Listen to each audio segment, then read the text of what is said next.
MVP post-fight press conference here at the Great Royale Resort in Orlando, Florida. Thank you all for coming tonight, for witnessing an incredible night of boxing. We are going to kick off our press conference with our upcoming next stars for December 15th. We've got MVPs Shadasia Green and Franchon Cruz Dessert here. With them is Mike Leonardi, Director of Boxing with MVP. So we're going to go around. Please raise your hands. If you have a question, we'll come around and get you a mic. One question per person, and let's kick it off.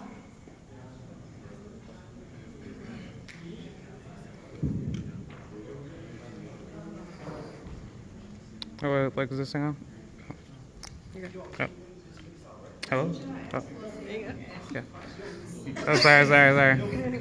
Yes, hello there. This is Kieran Rodriguez from Moboxing No Problem. Question for Franchon. Will Shadasia Green be your toughest opponent to date? And if so, how would this fight scale as far as the fighting style? Thank you for your question, but respectfully, not at all. I've had to take a lot of chances in my career. That's why I became undisputed in under 10 fights. One of my toughest fights will probably be debuting against Doris and Shields on a 2.5-week notice, and also facing the steroid chief. So, no. All right, next question. Yeah, I'm Michael Robinson, ESPN. This is what wrote you, and you're doing. Seeing tonight and understanding maybe what that could mean for the future of the sport, how do the two of you, even like you're fighting for WBC belt, so you can't do that in terms of 12-3, how does that maybe change the calculus of what the two of you might want to do in the future, independent of your fight in December? I think Amanda always sets the standard and just continues to motivate others to try to follow her footsteps.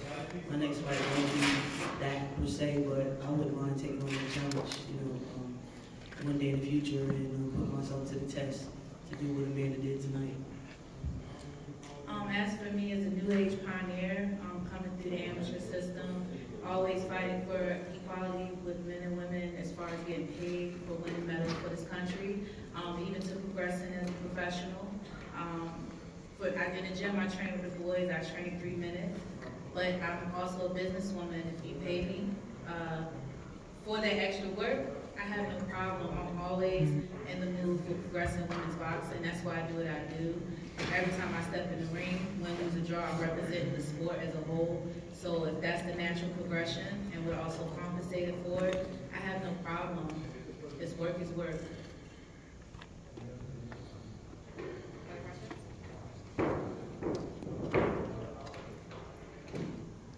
Nobody else does a great fight. Well, listen, I'm gonna say something because I have some media here, and it's y'all have to do what you have to do, right? And sometimes it becomes very unfortunate that people who are really putting in work may not get the recognition. You can never take anything away from a champion. To be a champion, you have to take risks. You have to take the good with the bad. If you look at the old school champions, we don't condemn Muhammad Ali for losing. We don't condemn Mike Tyson for losing. We are fighters that put on shows to keep you guys entertained. You know what I mean? So give us the support, give us the respect. We have to promote a fight, but we're risking our lives every time we step in that ring, giving 120%. So for me, I've been doing this a very long time. I have pedigree with our main event, Danilo Ramos. We fought together 16 years ago in the 2007 Pan American Games where I did win a gold medal. Amanda Serrano, I was a co-main event on her card, and I also seen her progression in the professionals, making a way as to get to this kind of point. So, for all the people who discredit me and disrespect me, just understand when this is over and done, my name is in the history books, and y'all gonna have to respect me. December 15th, that's what I'm coming for. I don't give a damn about a belt. I won the belt. My foremothers, Layla, Christy Martin, they were here. Layla was the first one to win the belt. That's already done. Right now, I'm in a mood. I'm on a mission to continue to prove why I am one of the great greatest. You don't have to like my style, but I don't win by chance. I win because I put in work. So December 15th, I'm gonna put in work, and I'm gonna show you why I'm the heavy hit diva, the first ever undisputed super middleweight champion in history, the first ever to represent the United States in the Pan American Games, the multi-talented, multi-dimensional Renaissance woman. So if you can't respect my boxing, you're gonna have to respect my hustle. Woo. Yeah. Everybody says this, this is the sweet Terminator. She did her thing, but she's a basketball player who learned how to box. I'm a fighter who learned how to box. That got me a degree. I'm also a very educated woman. Don't know anything about that. You're a basketball player. You're a basketball player that learned how to box. Don't ask for respect on your career. Am I lying? What you accomplish and then diminish what I've accomplished. How? I was a boxer before I was a basketball player. My mother sent me to college and I graduated and got a Bachelor of Science degree to back up what it was that I truly wanted to pursue. You know I was on the USA's with your ass. Tell your husband the truth, okay? So yes, it is. That's what I'm saying. But don't ask for me. Listen, don't ask for respect and then diminish what I do. Yes, I did go to the Sweet 16 for Old Dominion. Listen. Yeah. Yes, I am athletic. You have to fight. And you talk about the heavy-handed diva, try to sweet Terminator. I think Mr. Lenny Jr., you got it wrong. It's 14 wins with 12 KOs. But I didn't go to Columbia. I didn't go to Columbia and build my career. Let me tell you something. Listen, I didn't diminish you. I said that's you're trying to right now. How? You're trying to talk about the people that are for. But we can't when you look at my skill, you do a lot of yelling, but you're not saying yelling. You're not saying nothing. You never say anything. Did you get into were you a basketball player that went to college? Okay, were you a singer? On what's that called? The same thing, the show Fantasia? Were you a singer with a bad wig? Trying to make that's fine. What's it called? Somebody help me out. Fine. You can talk. Were you a singer with a bad wig? I don't look you in your eyes today. Look at me. You have self-hate, baby girl. I've tried to educate you. You can talk about my hair. You've already seen how I get hair. It's always fuck that. What is it, y'all? Fuck that hair. I want the belt. You can snatch my wig off. I'm still that girl. You sit here, you yell, you try to intimidate me. I respect what you've done. What did I respect that you're undisputed. How did I disrespect you? How did I disrespect you? You just sat up here and made a whole statement about people. Hold on, you asked me a question, let me respond. Can I respond to your question? You just sat up here and made a whole statement about having people respect what you've done in the sport, being the first one to represent in the Pan Am Games, being the first one, being alongside. No, but I'm answering that question. Give me the floor. Listen, don't be so insecure. I'm not. Okay, and then you turn around at the same time and say you were a basketball player. This is the truth. This is the truth. I am the truth, and I'm gonna show you December 15th. That's all I'm saying. I am the truth. See, this is what you need, audience. But when them lights are off and you by yourself, listen, I dug myself out of dark holes. I don't need no audience. I went and faced the whole country. You feel what I'm saying? I'm used to represent. I'm used to holding down. So you can yell, you can do it. At the end of the day, you still gotta fight. Okay. And I'm here. I signed the contract. And yes, we are. Thank God. You still gotta fight. Thank God. But you see, this is the thing. For an educated woman, for a beautiful educated woman like yourself that can fight, you dumb as doorknobs, baby girl. Because you sit here and say, "Oh, I'm a vote." You run with this narrative that I avoided you. You run with this narrative. How? It's facts. No, can I say I was your mandatory, like Savannah Marshall said. And you went, and you took the belt to a 160 pounder who just lost to Clarissa Shields and felt that she deserved the opportunity to fight at 168. Yeah. Number one. Yeah. Yeah.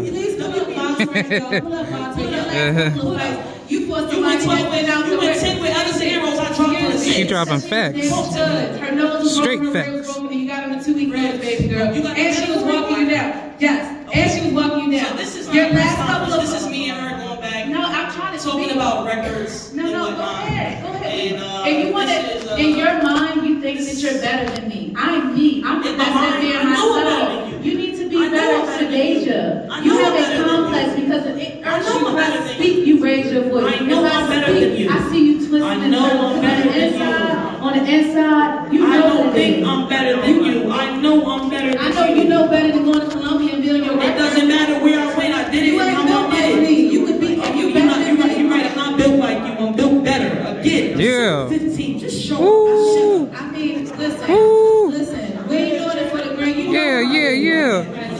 Yeah, I'm sorry. Do it for the culture. Look, I'm sorry I didn't go to Columbia and build my record. I'm sorry I'm not pulling people out of 2.5-year retirement who used to be a champion at featherweight. This is facts. Y'all can go look it up. I'm sorry that I risked my life's work to go to another country. I'm in prize fighting. Belts are good. You can win the belt. I'm an entrepreneur, baby. I run businesses. I have things I need to support. Those belts sitting in my house. That's amazing. Those belts sitting in my house don't pay my bills. And at the end of the day, you're a puppet. I'm the puppet master. Don't nothing move till I sign. Don't nothing move till I make a move. I'm the one shook the deck and I'm playing these cards. How about We're that? gonna do one last question. You're perfect. How about that? With everything that Jake Paul has done for female boxing and Amanda, how does it feel to fight with him on the same card? That's an amazing opportunity. Jake Paul really just, he touches the card in a different way. He's motivation in all sorts. You know what I'm saying? He really Yes, sir. is changing he's the real MVP. Like, we talking about what we did and none of this stuff happened without, like he said, Jake Paul coming into the boxing business. We can talk about, I'm a mogul, I'm this, I'm that. Guess what? You weren't getting paid. You weren't getting the platform. You weren't getting the platform. You weren't getting any of these things. Yes, sir. In Jake Paul. You do know, Yes, sir. you know what? Facts. It's an honor to work with Jake Paul again. Actually, we worked together when Amanda fought on that historic card, Madison Square Garden, sold out. And, you know, she fought Katie Taylor, another very talented woman who's a pioneer. We worked together. And I took Undisputed and went to the UK, promoted under my own promotional company, the Heavy Hit Divas Promotions. Yeah. Okay, do your homework. Let's go. But Jake is, he's definitely shaking the table.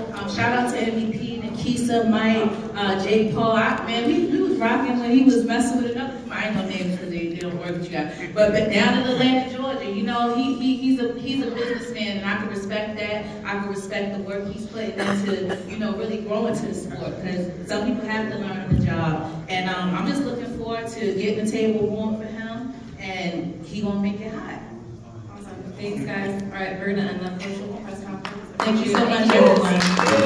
Just shout out to Amanda Serrano, who just did 12 and 3. Legendary, historic. I love it.